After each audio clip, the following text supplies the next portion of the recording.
दोस्तों नमस्कार, ये है मार्गदर्शन फॉर सिविल सर्विसेज। मैं अनुराग चौधरी। दोस्तों आज की वीडियो में प्रस्तुत है लोक प्रशासन का महत्वपूर्ण टॉपिक निर्णय निर्माण यानी डिसीजन मेकिंग।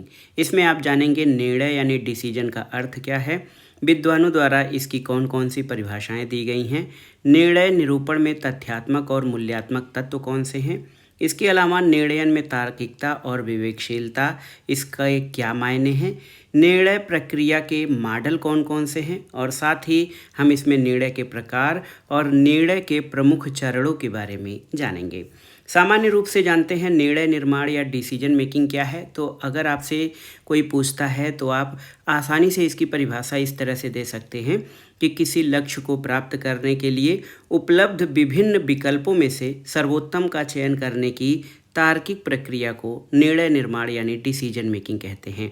इसके मुख्य चरणों में समस्या की पहचान, डेटा संग्रह, विकल्पों का मूल्यांकन, सर्वोत्तम समाधान का चयन और परिणाम की समीक्षा शामिल होती है।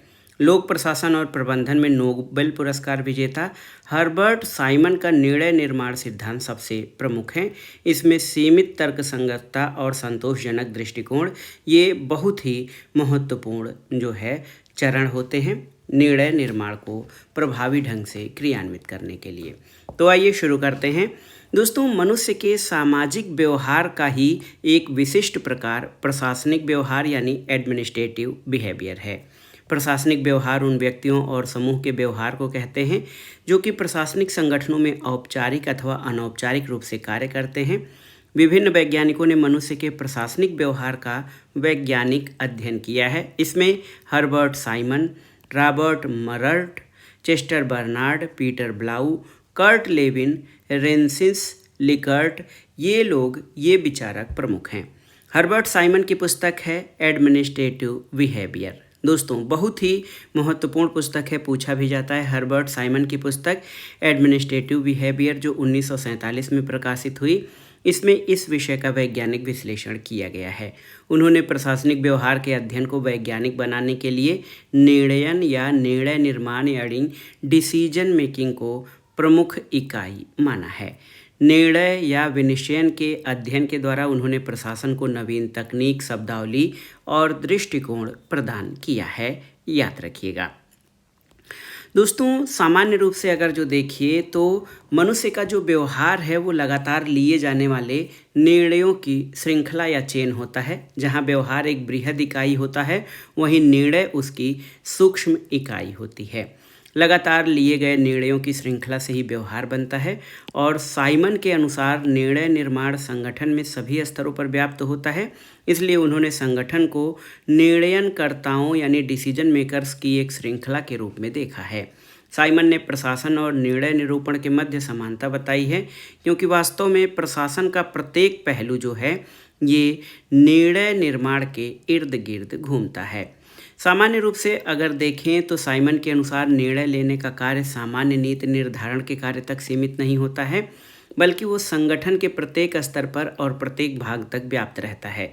जिस प्रकार हृदय मानव शरीर को जीवित रखता है और मानव शरीर के प्रत्येक भाग और गतिविधि से उसका संपर्क रहता है, उसी प्रकार निर्णयन यानी डिसीजन मेकिंग भी संगठन को जीवित रखता है और संगठन के प्रत्येक भाग और गतिविधि का आधार होता है।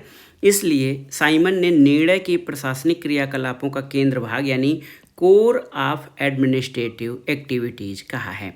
तो याद रखिएगा साइमन ने निर्णयन को प्रशासनिक क्रियाओं का केंद्र यानी कोर माना है। आइए देखते हैं निर्णय का अर्थ क्या होता है। डिसीजन या जो निर्णय होता है वो क्या है।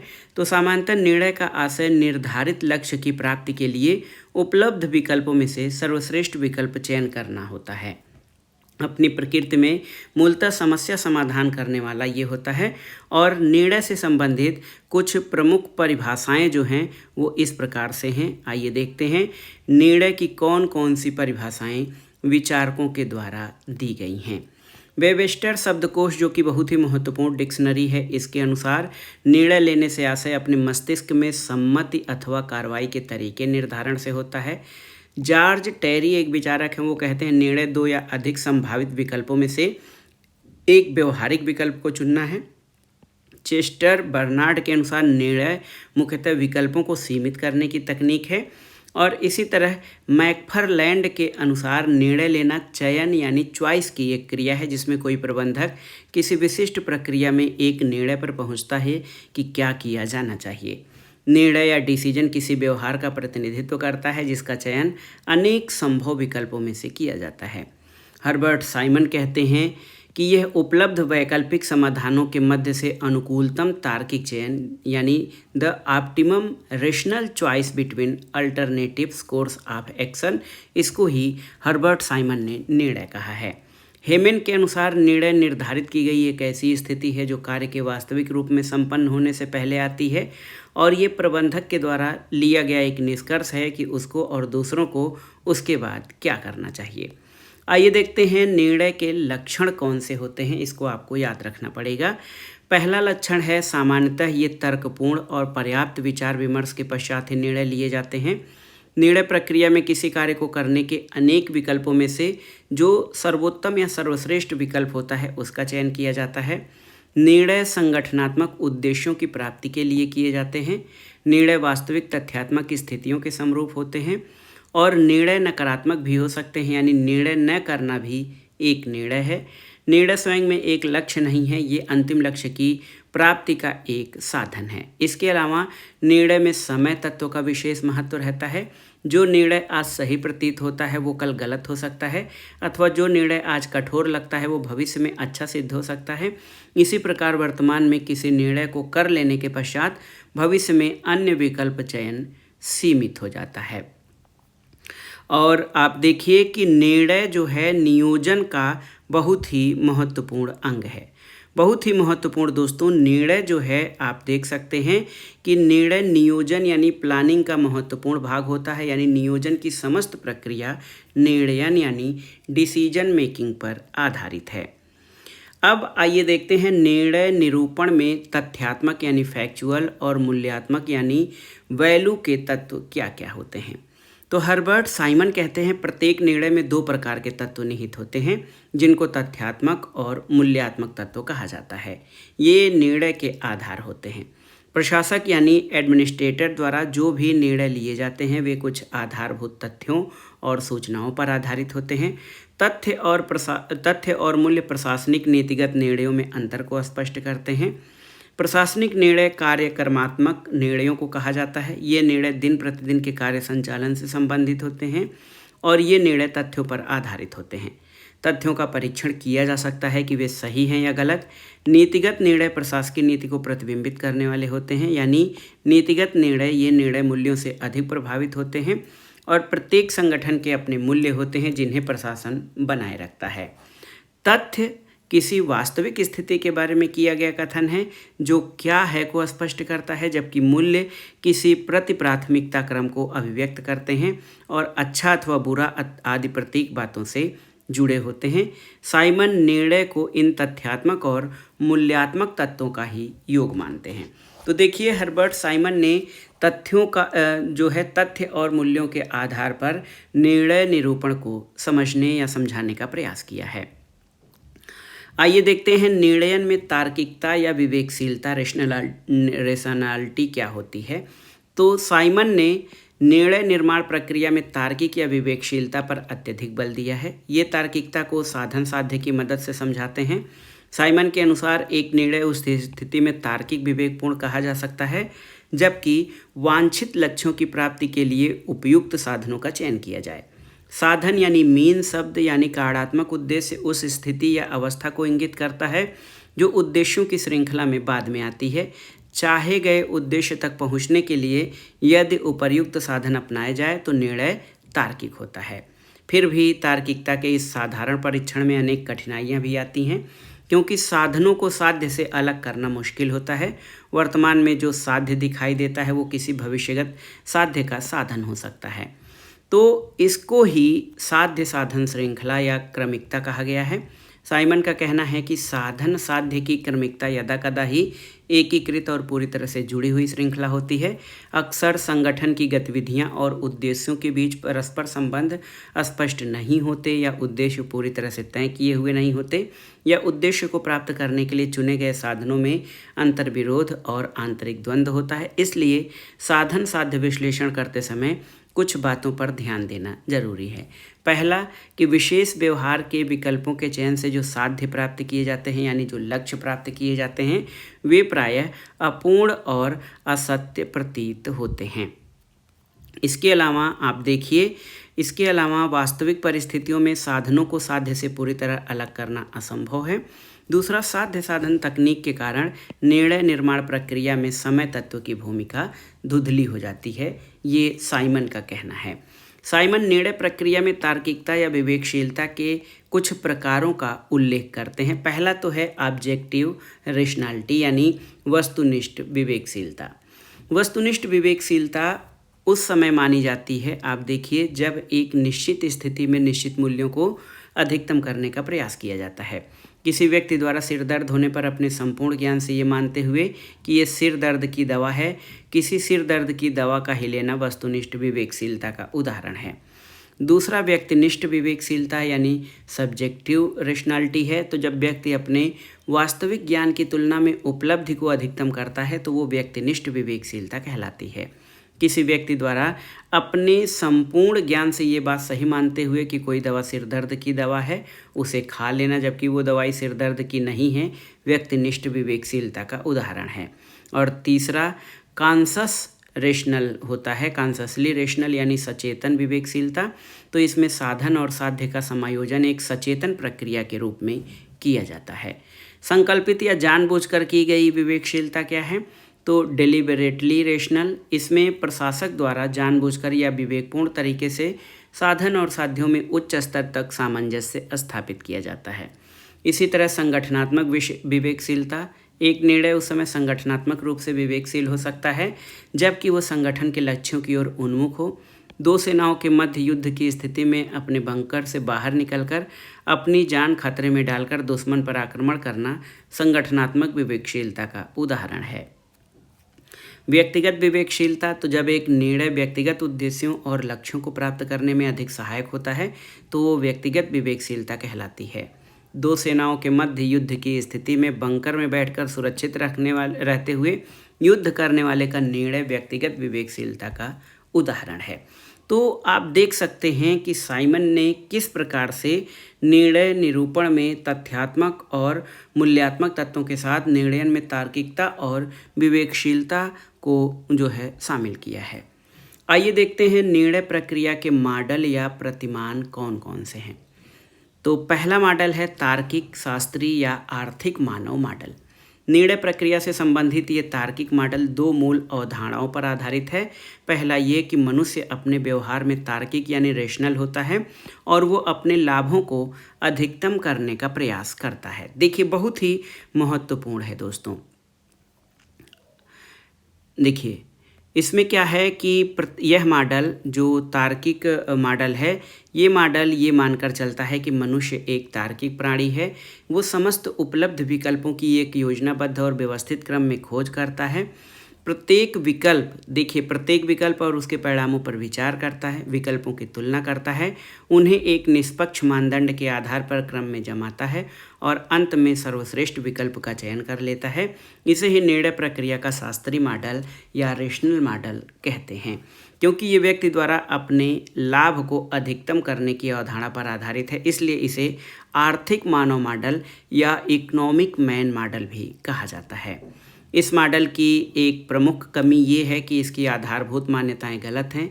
ये मनुष्य और उसके व्यवहार को अत्यंत सरलीकृत रूप से देखता है, जबकि वास्तविकता में मानवीय व्यवहार सरल नहीं बल्कि जटिल है और कुछ परिस्थितियों में ये अत्यंत गूढ़ और रहस्यात्मक भी होता है। वो हमेशा तार्किक नहीं होता है। यदि मनुष्य का व्यवहार हर समय तार्किक रहे तो उसके कार्यों में मशीन जैसे सुस्पष्टता और परिशुद्धता होगी, जो वास्तविक व्यवहार में संभव नहीं है। इसी प्रकार ये भी संभव नहीं है कि सभी संभावित विकल्पों के बारे में समस्त प्रकार की जो सूचनाएं हैं वो जुटा ली जाएं, क्योंकि समय, धन और संसाधन इत्यादि की सीमाएं भी उसे सीमित करती हैं। तार्किक मॉडल के बाद दूसरा मॉडल आता है सीमित विवेकता मॉडल अथवा प्रशासनिक मानव मॉडल।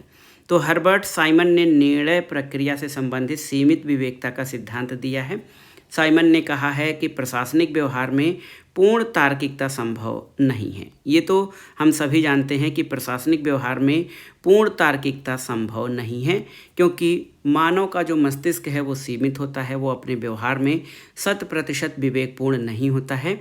अनेक तत्व उसकी विवेकता अथवा बौद्धिकता को सीमित करते हैं। जैसे मनुष्य को समस्त विकल्पों का ज्ञान नहीं होता है, उसे विकल्पों के समस्त परिणामों का भी ज्ञान नहीं होता है, विकल्पों को प्राथमिकता क्रम में जमाना भी कठिन होता है, और मनुष्य की स्वयं की पसंद, इच्छा, पूर्वाग्रह, आदतें इत्यादि उसे विवेकपूर्ण होने से रोकती हैं। सीमित समय और संसाधन उसे समस्त सूचनाएं एकत्रित करने से रोकते हैं।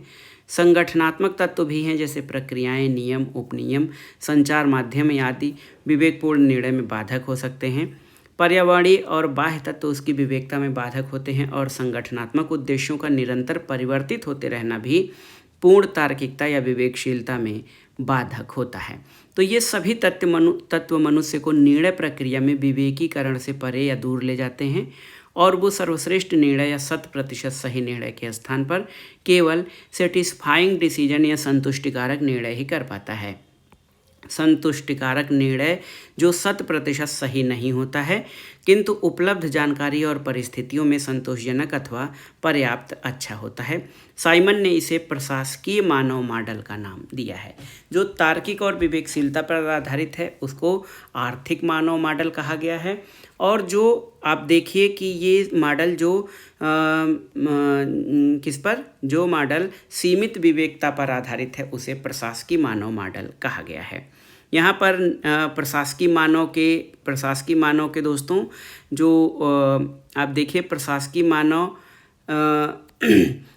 या संतुष्टिकारक जो निर्णय होते हैं उसके देखिए, प्रशासकीय मानव के जो निर्णय होते हैं उसमें विकल्पों का ज्ञान होना चाहिए, निर्णय के लिए विकल्पों के परिणामों का ज्ञान होना चाहिए, और विकल्पों की प्राथमिकता, देखिए विकल्पों की प्राथमिकता भी बहुत ही महत्वपूर्ण है उसका निर्धारण करना, क्योंकि सीमित समय और संसाधन हैं। व्यक्तिगत कारक भी कुछ ऐसे व्यक्तिगत कारक हैं जो महत्वपूर्ण होते हैं, पर्यावरणीय तत्व होते हैं, और साथ ही साथ इसमें संगठनात्मक उद्देश्य परिवर्तित होते रहते हैं। संगठनात्मक तत्व जो प्रभावी होते हैं वो जो है पूर्ण तार्किकता के आधार पर निर्णय लेने में बाधा करते हैं, इसलिए संतुष्टिकारक निर्णय लिए जाने चाहिए, जो कि एक संगठन के लिए बहुत ही अनिवार्य और महत्वपूर्ण होता है।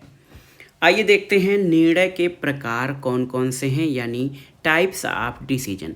तो साइमन ने निर्णय के 2 प्रकार बताए हैं, एक तो कार्यक्रमित निर्णय यानी प्रोग्राम्ड डिसीजन, और दूसरा अकार्यक्रमिक निर्णय यानी अनप्रोग्राम्ड डिसीजन। ये देखिए दोनों ही बहुत ही महत्वपूर्ण है। कार्यक्रमित निर्णय या प्रोग्राम डिसीजन क्या होता है? तो ये ऐसे निर्णय होते हैं जो अपनी प्रकृति में रूटीन तथा बार बार लिए जाने वाले होते हैं। ऐसी स्थिति में निर्णय लेने के लिए एक निश्चित प्रक्रिया विकसित कर ली जाती है, और प्रत्येक मामले में निर्णय के लिए अलग अलग विचार की आवश्यकता नहीं होती, और उन समस्त मामलों में निर्णय एक ही प्रक्रिया के आधार पर ले लिया जाता है। जैसे अवकाश की स्वीकृति, विद्यालयों में प्रवेश देने संबंधी मामले, ड्राइविंग लाइसेंस जारी करना, ये निर्णय जो हैं इस तरह के निर्णय। इसी तरह के निर्णयों के लिए सामान्यतः संगठनों द्वारा प्रपत्र या फॉर्म विकसित कर लिए जाते हैं। उनकी कतिपय शर्तों को पूर्ण करने पर निर्णय उसी अनुरूप पक्ष अथवा विपक्ष में दे दिया जाता है। इस तरह के निर्णयों के लिए सामान्यतः कुछ प्रक्रियाएं विकसित की जाती हैं, जैसे इसमें आदत और क्लर्कियल रूटीन और मानकीकृत कार्य संचालन प्रक्रियाएं, इलेक्ट्रॉनिक डेटा प्रोसेसिंग और गणितीय विश्लेषण पद्धतियां इसमें प्रोग्राम्ड निर्णय में जो है ये शामिल होती हैं। दूसरा है अकार्यक्रमित निर्णय यानी अनप्रोग्राम्ड निर्णय। तो अकार्यक्रमित निर्णय वे होते हैं जो नए और असंरचित होते हैं, जिनकी प्लानिंग या प्रोग्रामिंग पहले से नहीं होती है।